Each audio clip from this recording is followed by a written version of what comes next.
Good morning friends, welcome to Arya public school online classes. मैं आपके geography का teacher Kapil. 12th class में हम भारत की जनसंख्या की विशेषताओं की बात कर रहे थे। अब भारत की जो जनसंख्या है उसमें धार्मिक आधार पर, भाषा के आधार पर, मतलब कौन से भाषा को बोलने वाले लोग कितने हैं, कौन से धर्म को मानने वाले लोग कितने हैं, इन सब बातों का हम आगे क्या करेंगे, अध्ययन करेंगे। जनसंख्या की विशेषताओं की बातें करेंगे। आइए बात करते हैं सबसे पहले भाषाई वर्ग की, कि हमारे देश में कौन कौन सी भाषा के लोग रहते हैं और कौन कौन से क्षेत्र में कौन कौन सी भाषा बोली जाती है। दोस्तों पहला तो आपके सामने एक ये मैप है। इस मैप में अपन बात करते हैं। देखिए सबसे ऊपर हमारा एक राज्य है जिसका नाम है जम्मू एंड कश्मीर। जम्मू एंड कश्मीर में कौन सी भाषा बोली जाती है? उर्दू। जम्मू कश्मीर में कौन सी बोली जाती है? उर्दू। उसके बाद में जम्मू कश्मीर नीचे एक आपको दिख रहा है राज्य जिसका नाम है पंजाब। पंजाब में कौन सी बोली जाती है? पंजाबी। पंजाब में पंजाबी। जम्मू कश्मीर में कौन सी बोली जाती है? उर्दू। और उसके बाद में पंजाब में कौन सी बोली जाती है? पंजाबी बोली जाती है। बाकी ये रेड कलर का जो भी आपको क्षेत्र दिखाई दे रहा है वो है हिंदी का क्षेत्र। बाकी ये पूरा बेल्ट है, इसे हिंदी भाषी क्षेत्र कहा जाता है। कौन सा क्षेत्र कहा जाता है दोस्तों? हिंदी भाषी क्षेत्र कहा जाता है। इसके नीचे जब आते हैं तो ये है गुजरात। गुजरात में कौन सी बोली जाती है? गुजराती। गुजरात में कौन सी बोली जाती है? गुजराती। बाकी ये रेड वाला क्षेत्र यहाँ पे कौन सी बोली जाती है? हिंदी। गुजरात के नीचे हम आएंगे तो हमें दिखेगा मराठी। तो महाराष्ट्र में कौन सी बोली जाती है? मराठी। महाराष्ट्र में कौन सी बोली जाती है? मराठी। ठीक है, गुजरात में गुजराती, महाराष्ट्र मराठी। उसके नीचे आते हैं अपन गोवा के अंदर, देखो कोंकणी। गोवा के अंदर कौन सी है? कोंकणी। और देखो कर्नाटका के अंदर है कन्नड़। कर्नाटका के अंदर कौन सी है? कन्नड़। कर्नाटका के अंदर कौन सी है? कन्नड़। और आंध्रा के अंदर देखिए दोस्तों तेलुगु। आंध्रा के अंदर देखिए दोस्तों कौन सी है? तेलुगु। तो एक नीचे से आते हैं, तमिलनाडु के अंदर बोली जाती है तमिल भाषा। तमिलनाडु के अंदर कौन सी बोली जाती है? तमिल। तमिलनाडु राज्य का नाम पड़ा है, तमिलनाडु राज्य का नाम तमिल भाषा की वजह से पड़ा है। जैसे गुजरात का नाम गुजराती भाषा को बोलने वाले गुजरात कहा जाता है, उसी प्रकार तमिल भाषा बोलने वाले को इस क्षेत्र में रहते हैं, तमिलनाडु में रहते हैं। ठीक है, उसी प्रकार तमिलनाडु के पास में ये वाला राज्य है केरल। केरल में कौन सी भाषा बोली जाती है? मलयालम। केरल में कौन सी भाषा है? मलयालम। तमिलनाडु के अंदर तमिल, केरल में मलयालम, कर्नाटका के अंदर कन्नड़। ये रहा कर्नाटका। कर्नाटका के अंदर कौन सी बोली जाती है? कन्नड़। और कर्नाटका के पास में आपका आंध्र प्रदेश। आंध्र प्रदेश में से कौन सी बोली जाती है? तेलुगु। आंध्र प्रदेश में दोस्तों कौन सी बोली जाती है? तेलुगु। और ये रहा उड़ीसा। उड़ीसा के अंदर ओडिया। उड़ीसा के अंदर कौन सी बोली जाती है? ओरिया। उड़ीसा के अंदर कौन सी बोली जाती है? ओरिया। ठीक है। और पश्चिम बंगाल के अंदर कौन सी बोली जाती है? बंगाली। पश्चिम बंगाल में कौन सी बोली जाती है? बंगाली। तो ये सब हमने बात की है कि कौन से, मतलब भारत में कौन से राज्यों में कौन कौन सी भाषा बोली जाती है, क्योंकि हमें इस चैप्टर में इन्हीं बातों का सब आगे जाके क्या करना है, अध्ययन करना है। आइए पढ़ते हैं इसको।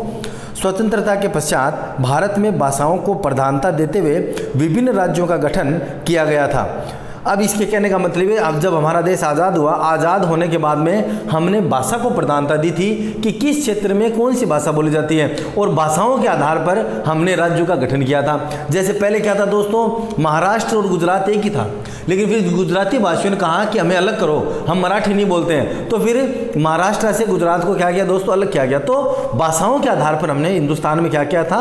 हिंदुस्तान में राज्यों का गठन हुआ था देश की स्वतंत्रता के बाद में। इसमें विभिन्न भाषाओं के भौगोलिक वितरण को एक नया प्रारूप मिला। तो उससे क्या हुआ कि देश की आज़ादी के बाद में भाषाओं के आधार पर राज्यों के पुनर्गठन की मांग जोर पकड़ने लगी। सब राज्यों, जो राज्य जिस भाषा क्षेत्र में बोलते थे वो कहने लगे हमें हमारा अलग दर्जा दिया जाए, हमें अलग किया जाए, हम अलग भाषा बोलते हैं। तो उसके बाद में हमारे देश में भाषाओं के आधार पर अलग अलग राज्यों की क्या हुई दोस्तों? स्थापना हुई। इससे विभिन्न भाषाओं के भौगोलिक वितरण को एक नया प्रारूप मिला और हमारे देश का एक नया नक्शा आपके सामने उभर करके सामने आया। भारत एक भाषाई विविधता का देश है। भारत में बहुत सारी भाषाएं बोली जाती है। भारत एक भाषाई विविधता का देश है। विदेशी विद्वान गियर्सन के अनुसार देश में 1903 से 1928 तक हुए सर्वेक्षण के अनुसार भारत में 197 भाषाएं और 544 के लगभग बोलियां थी। विदेशी विद्वानों में आज़ादी से पहले अंग्रेजों के टाइम में एक विदेशी विद्वान हुए थे जिनका नाम है जॉर्ज अब्राहम गियर्सन। नाम क्या पूरा? George Abraham Grierson. उन्होंने the linguistic survey of India, इनकी एक पुस्तक थी दोस्तों, the linguistic survey of India. उस पुस्तक में उन्होंने 1903 से लेकर के 1928 तक भारत में भाषाओं का अध्ययन किया। उन्होंने ये कहा था कि आज़ादी से पहले 1903 से 1928 तक लगभग 25-27 सालों तक इन्होंने क्या किया? ये अध्ययन किया, और अध्ययन के बाद में उन्होंने कहा कि भारत में 197 भाषाएं हैं। भाषा मतलब जिसको आप लिख सकते हो, और 544 क्या है, बोलियां हैं जो अलग अलग लोगों द्वारा बोली जाती है। तो 544 बोलियां हैं और 197 भाषाएं हैं। ये बात है आज़ादी के पहले की। और कौन कर रहा है? George Ibrahim Gierson. अब आगे बात करते हैं 1961 में, जब हमारा देश स्वतंत्र हुआ, 1961 में भारतीय जनगणना विभाग ने 1018 विभिन्न भाषाओं एवं बोलियों के बारे में पता लगाया। आज़ादी के बाद में जो हमारा जनगणना विभाग था, उसने जनगणना के साथ ये पता लगाया कि हमारे देश में कितने प्रकार की भाषाएं हैं, हमारे देश में कितने प्रकार की बोलियां हैं। तो उनके अनुसार लगभग 1018 हमारे देश में बोलियां और विभिन्न प्रकार की भाषाएं हैं। भारतीय संविधान में 22 भाषाएं अनुसूचित है। भारतीय संविधान में कितनी भाषाएं अनुसूचित है? 22 भाषाएं अनुसूचित है। हमारे संविधान में कितनी भाषाओं को मान्यता दी गई है? मान्यता का मतलब है उन भाषाओं के अंदर राजकीय कार्यों को किया जा सकता है उन राज्यों के अंदर, ठीक है। तो हमारे संविधान ने 22 भाषाओं को अनुसूची में शामिल किया था।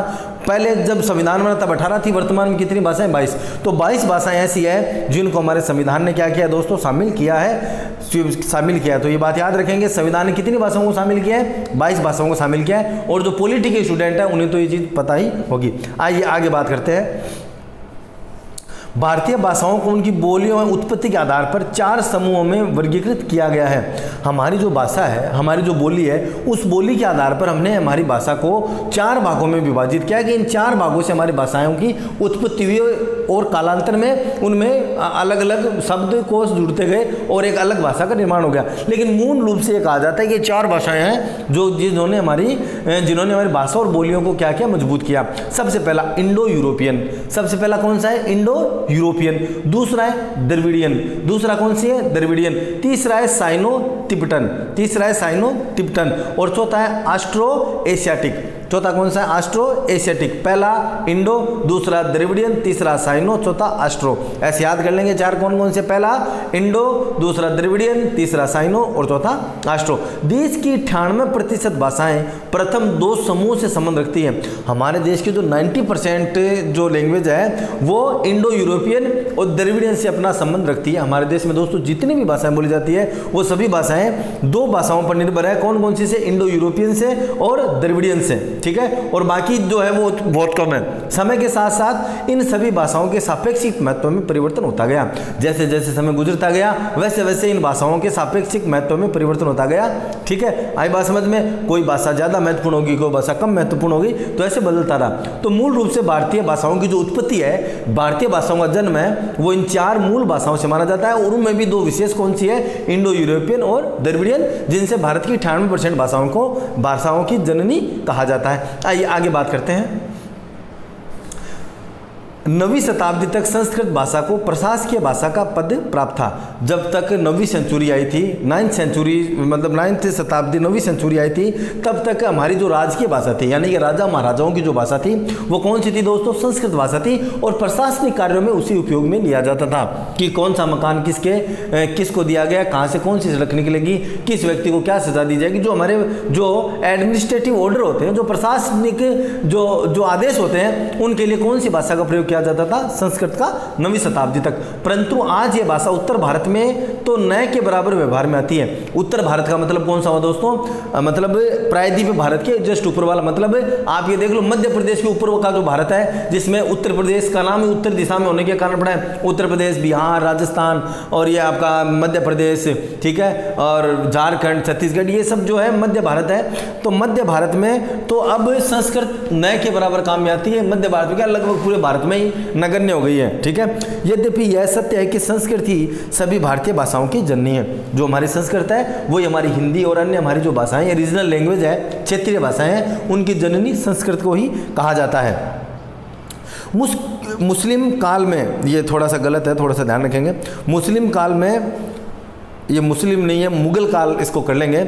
मुगल काल में उर्दू एवं फारसी भाषाओं को महत्व प्राप्त हुआ था। मुगल काल, जब हमारे देश में मुगल सल्तनत आई, जब हमारे देश में अकबर का शासन आया, तो महान अकबर का जो शासन आया, उसमें अकबर है, बाबर, इन सब का जो शासन आया, उसमें हमारी जो राजकीय भाषा थी ना, सबसे पहले राजकीय भाषा थी संस्कृत। और मुगल काल के अंदर, मुगल सल्तनत में हमारी जो राजकीय भाषा है वो उर्दू और फारसी हो गई थी, ठीक है। 18वीं शताब्दी में ब्रिटिश काल में फारसी व उर्दू भाषा के स्थान पर सरकारी कार्यों में अंग्रेजी भाषा को प्रयोग किया जाने लगा। मुगल काल के बाद में हमारे देश में कौन आए थे? ब्रिटिश आए थे, अंग्रेज आए थे, और अंग्रेजों ने राजकीय भाषा जो प्रशासनिक भाषा थी वो कौन सी भाषा को अपनाया? अंग्रेजी को अपनाया। तो देखिए दोस्तों, सबसे पहले संस्कृत के बाद में उर्दू और फारसी, और उसके बाद में अंग्रेजी को हमने अपनाया अंग्रेजों ने। ठीक है। स्वतंत्रता प्राप्ति के पश्चात हिंदी भाषा की लोकप्रिय भाषा के रूप में, राष्ट्रभाषा के रूप में देश में अधिकांश भाषाओं में बोली और समझी जाती है। और इस आज़ादी के बाद हमने हिंदी को हमारी राजकीय भाषा के रूप में अपनाया, और हिंदी हमारे देश की लोकप्रिय भाषा है और हमारे देश के अधिकांश भागों में ये बोली जाती है। आप पूरे भारतवर्ष में कहीं पे घूम के आओ, हिंदी तो हर व्यक्ति थोड़ी थोड़ी, चाहे आप साउथ में भी चले जाओ, वो थोड़ी थोड़ी हिंदी समझते हैं, उनको आती है। ठीक है। तो हिंदी है जो भारत की लोकप्रिय भाषा है और इसे राष्ट्रीय भाषा के रूप में दर्जा दिया गया, और अधिकांश भागों में जो हिंदी अधिकांश भागों में बोली व समझी जाती है। विश्व में अंग्रेजी व चीनी मंdarin भाषा के बाद हिंदी तीसरी भाषा है। देखो, दुनिया में सबसे ज़्यादा बोले जाने वाली जो भाषा है वो कौन सी है? अंग्रेजी है। नंबर 2 पर कौन सी है? मंdarin यानी कि चाइनीज जो भाषा है ना, चीनी जो लैंग्वेज है, चाइनीज भाषा है, उसका मैंड्रिन बोला जाता है, मैंड्रिन। ठीक है। चाइनीज भाषा, तो सबसे पहला अंग्रेजी, उसके बाद मैंड्रिन, उसके बाद हिंदी। हिंदी दुनिया में 3 नंबर पर है, जो कि सबसे ज़्यादा बोली जाती है, जो कि 337.3 मिलियन जनसंख्या की भाषा है। देश की अन्य प्रमुख भाषाएं, हमारे देश की जो अन्य प्रमुख भाषाएं वो कौन सी है? बंगाली है, तेलुगु है, मराठी है, तमिल है, उर्दू है, गुजराती है, लोगों द्वारा बोली जाती है, जो अभी अमर मैप पे मैं आपको बता करके आया हूँ। देश में अन्य प्रमुख भाषाओं में कन्नड़, मलयालम, उड़िया, पंजाबी, असमी जनसंख्या की भाषा है, और देश में 1% से भी कम जनसंख्या वाली भाषाओं में सिंधी, कोंकणी, मणिपुरी, कश्मीरी, संस्कृत व नेपाली है। तो इस पैराग्राफ में हमें ये सीखने को मिला है कि भारत में प्रशासनिक भाषा सबसे पहले संस्कृत थी, उसके बाद उर्दू फारसी हुई, उसके बाद में अंग्रेजों काल में अंग्रेजी हुई, और हमारी आज़ादी के बाद में कौन सी हुई? हिंदी हुई। और हिंदी दुनिया में 3 नंबर पर बोली जाने वाली भाषाओं में। उसके बाद में हमारे देश में जो कौन सी भाषा बोली जाती है उनके बारे में हमने अध्ययन किया। ठीक है। आइए नेक्स्ट अगली स्लाइड में पढ़ते हैं। भाषाओं की प्रधानता के आधार पर गठित राज्यों में हालांकि एक प्रमुख भाषा की जनसंख्या की बहुलता है, लेकिन उन राज्यों में भी अन्य भाषाओं के लोग अपनी प्रभावी उपस्थिति रखते हैं। इसके कहने का मतलब ये है कि हमारे देश में भाषाओं के आधार पर हमने अलग राज्यों का गठन किया था। जैसे गुजरात राज्य के अंदर हमने गुजराती बोलने वालों का अध्ययन, वो उनको अलग कर दिया। महाराष्ट्र में मराठी रह गए, तमिलनाडु के अंदर तमिल जनसंख्या वाले, केरल के अंदर मलयालम बोलने वाले, ठीक है, कर्नाटक के अंदर कन्नड़ बोलने वाले। ठीक है। तो इस प्रकार क्या है दोस्तों, जितनी भी हमारे देश की भाषाएं हैं उन भाषाओं के आधार पर हमने क्षेत्रों को अलग कर दिया। लेकिन ऐसा नहीं है, उन क्षेत्रों में भी दूसरी भाषाओं के लोग अपनी प्रधान उपस्थिति रखते हैं। प्रधान उपस्थिति का मतलब है कि जैसे मान लीजिए कि गुजरात है, तो गुजरात के अंदर गुजराती भाषा बोलने वाले तो हैं ही, उसके साथ वहाँ पे हिंदी बोलने वाले भी अपनी प्रभावी उपस्थिति है, वहाँ पे हिंदी बोलने वाले भी खूब सारे लोग आपको मिल जाएंगे। आई बात समझ में? तो क्षेत्र भाषा के आधार पर हमने राज्यों का गठन किया था, लेकिन उन राज्यों में भी अन्य भाषाओं के लोग रहते हैं। जैसे केरल में तमिल, केरल में मलयालम भाषा है। केरल में कौन सी भाषा अभी हम पढ़ के आए हैं? मलयालम भाषा है। लेकिन मलयालम के अलावा केरल में तमिल बोलने वाले भी बहुत से लोग हैं। तमिलनाडु में तेलुगु, अब तेलुगु है वो आंध्र प्रदेश की भाषा है ना। तमिलनाडु की भाषा है तमिल, लेकिन तमिलनाडु के अंदर तेलुगु लोग ज़्यादा रहते हैं। ठीक है। आंध्रा में उर्दू, अब आंध्र प्रदेश की भाषा है तेलुगु, लेकिन आंध्र प्रदेश में उर्दू बोलने वाले भी लोग बहुसंख्यक है, बहुत से लोग उर्दू बोलते हैं। राज्यों में अन्य भाषाओं के लोग भी उल्लेखनीय उपस्थिति रखते हैं। वर्तमान में हिंदी के साथ साथ अंग्रेजी भाषा को सरकारी कार्यों में विशेष महत्व दिया जाता है। हिंदी के अलावा हम सरकारी कार्यों के अंदर कौन सी भाषा का उपयोग करते हैं? हिंदी का उपयोग करते हैं। हिंदी आभासी राज्यों के लिए विशेषकर दक्षिण भारत में अंग्रेजी अपना विशेष महत्व रखती है। अच्छा, जैसे मान लो साउथ इंडिया हमारा है, दक्षिण भारत है, तो दक्षिण भारत के अंदर क्या है मेरे दोस्तों कि वहाँ पे लोग हिंदी नहीं समझते, तो वहाँ पे लोग एक तो अपनी क्षेत्रीय भाषा का ज्ञान रखते हैं और दूसरा वो अंग्रेजी समझते हैं। जैसे केरल है, तो केरल में लोग मलयालम तो बोलेंगे क्योंकि उनकी मातृभाषा है। मलयालम के अलावा वो लोग अंग्रेजी को भी अच्छे से समझते हैं, है ना। तमिलनाडु के अंदर क्या है, तमिल तो बोलते ही हैं, उसके साथ वो अंग्रेजी भी सीखते हैं। तो जो दक्षिण भारत का राज्य है वहाँ पे अंग्रेजी विशेष महत्व रखती है, वो लोग अंग्रेजी ज़्यादा मतलब समझते और बोलते हैं दूसरी भाषा में। ठीक है। भाषा किसी भी निर्जातीय समूह की पहचान का प्रमुख संकेतक है। हमारी जो लैंग्वेज है, जो लैंग्वेज हम बोलते हैं, वो लैंग्वेज हमारे सांस्कृतिक एक प्रमुख संकेतक है। 2011 की जनगणना के अनुसार हिंदी 40.22% लोगों की मातृभाषा है। 2011 के अनुसार, 2011 के अनुसार जो हिंदी हमारी लैंग्वेज है, हिंदी हमारी जो भाषा है, वो 40% लोगों की भाषा हमारे देश में हिंदी प्रमुख रूप से हमारे देश में बोली जाती है। प्रमुख भाषाओं के आधार पर भारत को 12 भाषाई प्रदेशों में विभाजित किया जाता है, और जो लैंग्वेज है उस लैंग्वेज के आधार पर भारत को कितने भागों में, 12 भागों में विभाजित किया जाता है। किसके आधार पर, भाषाओं के आधार पर। ये अच्छा पॉइंट बनता है, आपको दोनों पॉइंट याद रखना। पहला कि 2011 की जनगणना के अनुसार भारत में कितने प्रतिशत लोग हिंदी बोलते हैं, 40.22% लोग। और दूसरा, भारत को भाषाओं के आधार पर कितने भागों में विभाजित किया जाता है, 12 भागों में विभाजित किया जाता है। आई बात समझ में। तो ये जो अभी तक था, हमने किसके बारे में पढ़ा था, हमारे देश की जनसंख्या में जो भाषा की विविधता है, कौन सी भाषा कहाँ क्या है, इसके बारे में हमने अध्ययन किया। अब हम बात करते हैं धार्मिक आधार पर हमारे देश के संरचना की। किसके आधार पर दोस्तों, धार्मिक आधार पर हमारे देश के संरचना की। तो देखिए दोस्तों, धार्मिक संरचना, भारतीय जनजीवन और जनसंख्या की प्रमुख विशेषता धार्मिक संरचना का होना है। ठीक है, हमारा जो भारतीय जनजीवन है उसकी प्रमुख विशेषता है धार्मिक संरचना। हमारे देश में अनेक धर्मों को, हिंदू धर्म, मुस्लिम धर्म, जैन धर्म, सिख धर्म, ईसाई धर्म, अनेक धर्मों को मानने वाले लोग हमारे देश में निवास करते हैं। तो हमारे देश की जनसंख्या की प्रमुख विशेषता है धार्मिक संरचना, क्योंकि भारतवर्ष में सभी धर्मों को मानने वाले लोग निवास करते हैं, रहते हैं।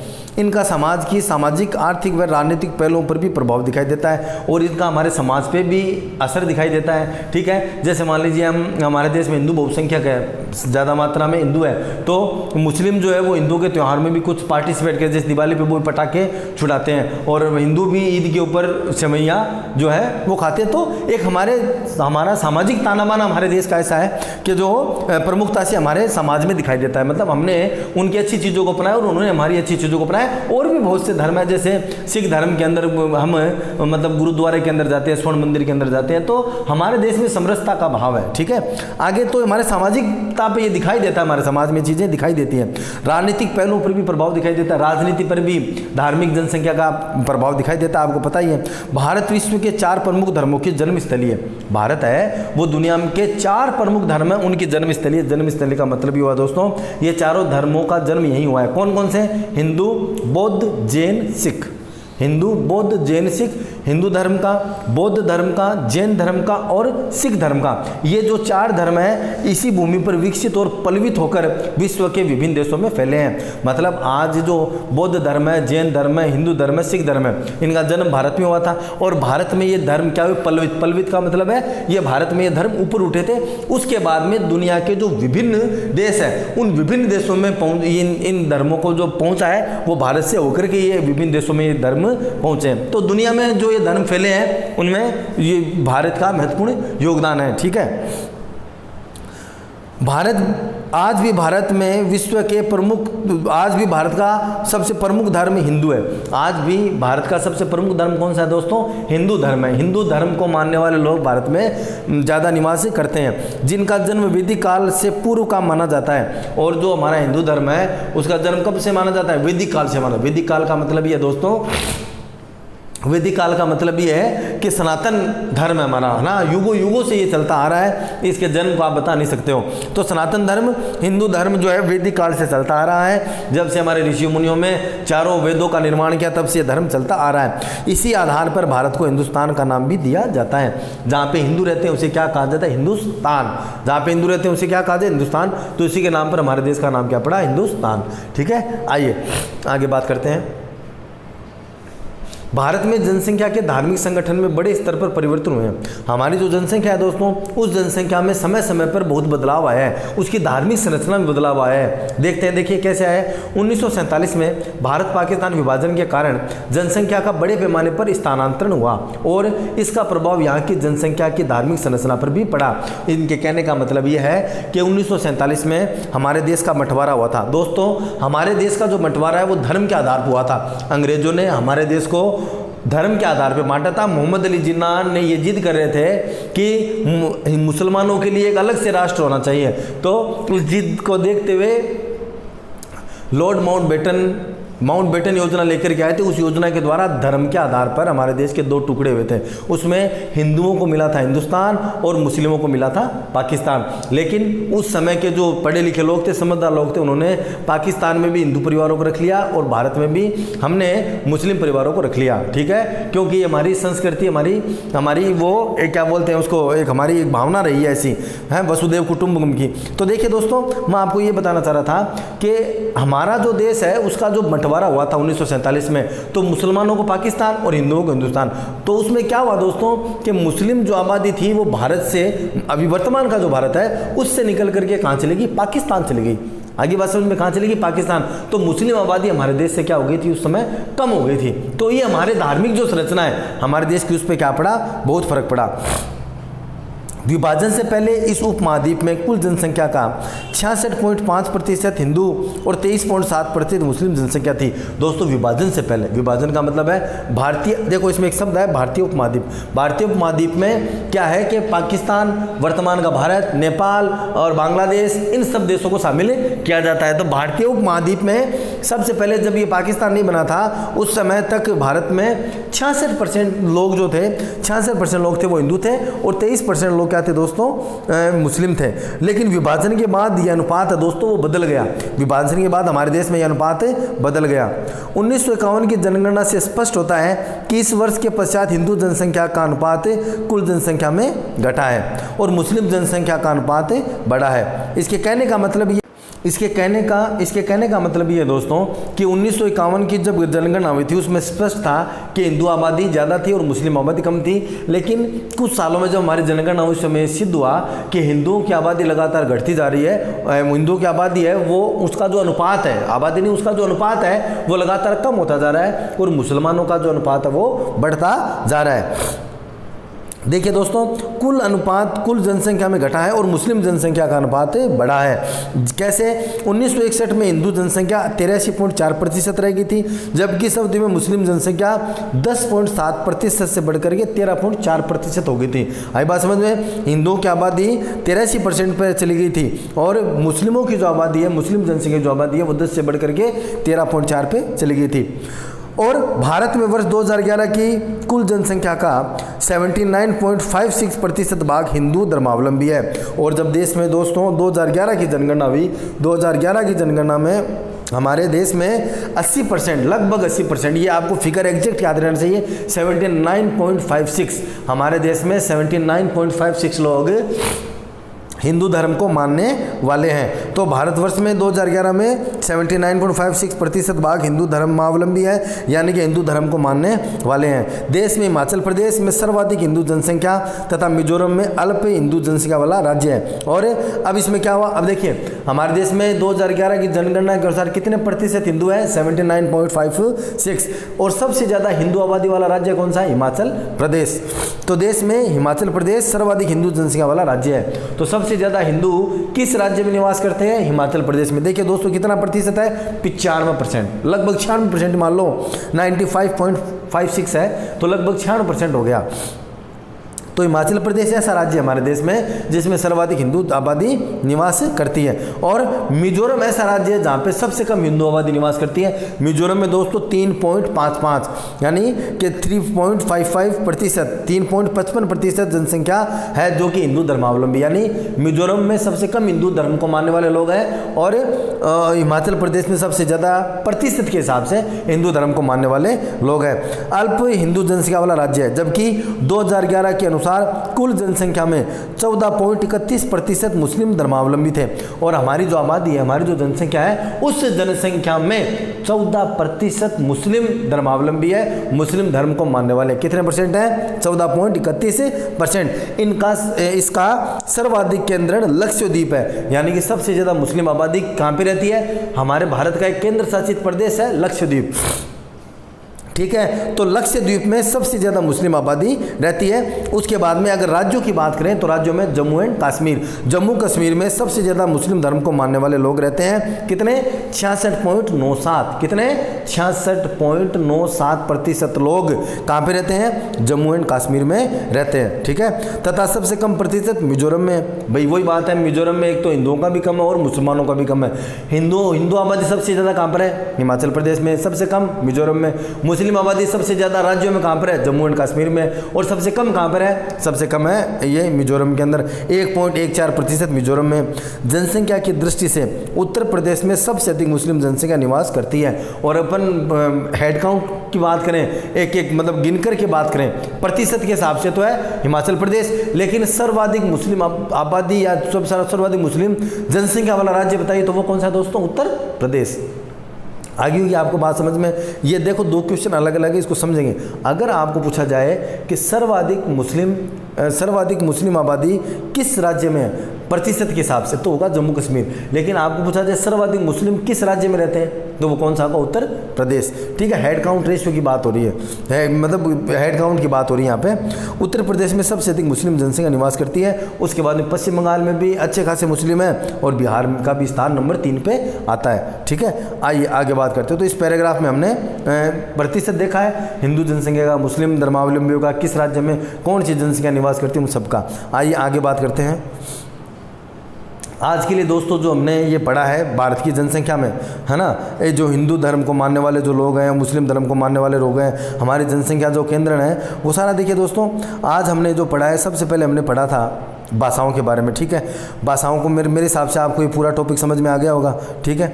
भाषाओं में हमने क्या क्या पढ़ा है कि भारत में कितनी प्रकार की भाषाएं बोली जाती है, ठीक है। उन भाषाओं की उत्पत्ति कहाँ से हुई है ना, और कौन से राज्य में कौन सी भाषा बोली जाती है। थोड़ा सा आपको यहाँ पे लास्ट में जाते जाते रिवीजन करवा देता हूँ।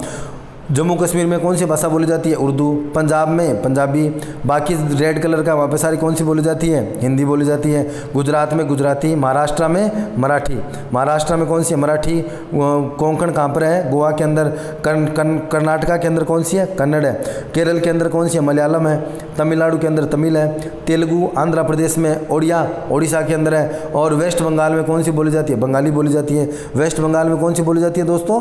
बंगाली बोली जाती है। आइए अब थोड़ा सा नॉर्थ ईस्ट के बारे में बताता हूँ आपको। यहाँ पे कौन कौन सी जनसंख्या निवास करती है, कौन कौन सी मतलब वो भाषा है। तो देखिए ऊपर नेपाल में नेपाली बोली जाती है। असम में जो ये ग्रीन कलर का बेल्ट आपको दिखाई दे रहा है, ये वाला जो पूरा राज्य है, ये पीला वाला है ना, ये पीला वाला राज्य कौन सा? असम है। असम में कौन सी बोली जाती है? असमिया बोली जाती है। बाकी जो अरुणाचल प्रदेश ऊपर जो ब्लू कलर में आपको दिखाई दे रहा है, अरुणाचल में कौन सी बोली जाती है? इंग्लिश बोली जाती है, ठीक है। अरुणाचल में कौन सी ब्लू कलर में? इंग्लिश बोली जाती है, ठीक है। और अरुणाचल के नीचे मणिपुर में आओगे तो वहाँ पर मणिपुरी बोली जाती है, ठीक है। आ रही बात समझ में? मिजोरम में कौन सी भाषा बोली जाती है? मिजो बोली जाती है। तो ये भारत की मेन भाषाओं के बारे में हमने दोस्तों क्या किया था अध्ययन। उसके बाद हमने पढ़ा था कि भारत की भाषाओं की उत्पत्ति कहाँ कहाँ हुई है, ठीक है। उसके बाद में हमने देखा हमारे जो जितनी भी भाषाएं हैं, कौन से काल के अंदर कौन सी भाषा का प्रभुत्व हो रहा है, और वर्तमान में कौन सी भाषा हिंदी और अंग्रेजी हमारे देश की राजकीय भाषा है।